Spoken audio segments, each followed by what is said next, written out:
What's going on, guys? I'm Steve. Welcome back to the channel. Welcome back to another video. If it's your first time stopping by the channel, hit that subscribe button. Trust me, you won't regret it. If you're a returning subscriber, as always, guys, welcome back, and I do appreciate the support. Guys, I don't have my field mic. I forgot it, and this is the best audio I can give you, but I want you guys to pay attention. I'm out here in Bellaire, Texas right now, reporting on a tragedy that happened not even 36 hours ago, in which a 12-year-old girl, pictured here, her name is Aisha Adebayo, and she tragically lost her life by accidentally drowning in this community pond on this development. Here's the story. We'll come back and finish this up. Thank you. Now to a tragic update on our breaking news this morning. The search for this missing 12-year-old girl is now over. Our Devon Roming joins us live near Erin River Trail, where police are expected to give an update about this any minute now. Yeah, Devon, what have you learned since the last time we heard from you? Well, Ron and Stephanie, good morning. We are waiting for another update from police here within the next half hour. Search efforts just wrapped up not long ago after Fulshear police announced that the 12-year-old young girl was found in a lake by her home, where she drowned. Now, her parents tell us it was just before 9 last night when they realized she wasn't in the house. They immediately called police and took to social media asking for help. Members of the community had spent hours searching for Aisha. Her family says she was able to get out of the house once before, leading them to take extra measures to add extra locks to doors and windows, but somehow she was able to find her way out again last night. Now, we are expecting again to hear from police as the search comes to a close. They're expected to update us here at around 6:45, 7 o'clock, and we'll bring that to you on air and online. The city of Fulshear also says that their thoughts and prayers are with the family this morning. Live in Fulshear, Devon Roming, KHOU 11 News. And I happen to be out here, and I wanted to report live. I'm losing my thing.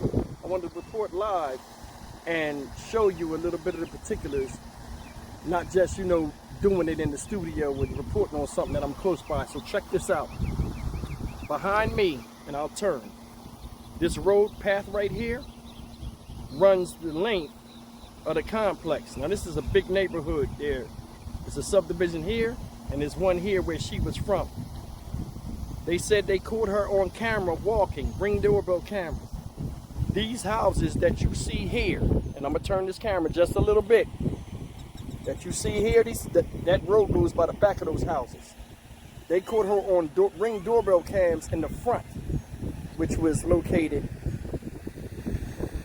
down here. So she came out this way. Now, police and everybody was looking for her, and a bloodhound caught her scent.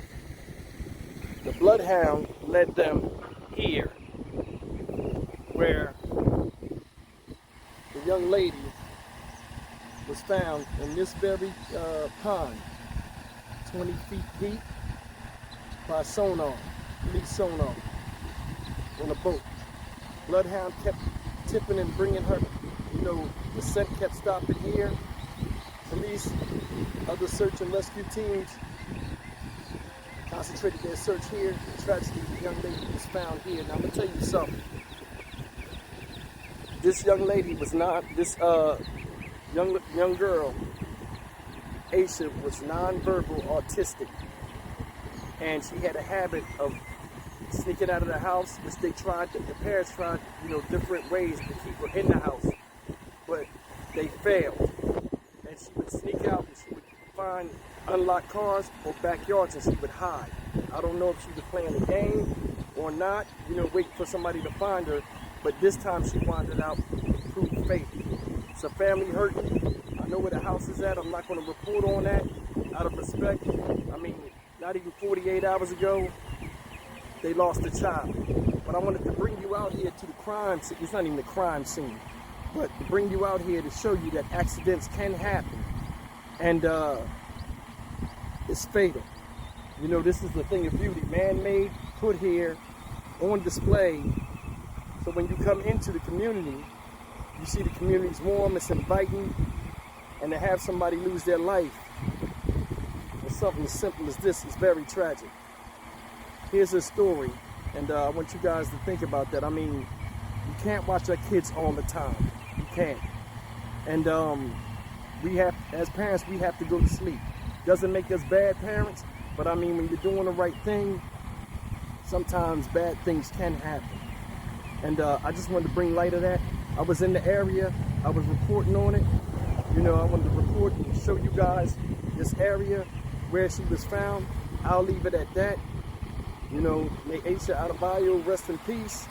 And I just wanted to show this guys, it's tragic, man. Just take care of your kids and just make sure, you know, they're safe as best you can. Because I mean, what can go wrong will go wrong.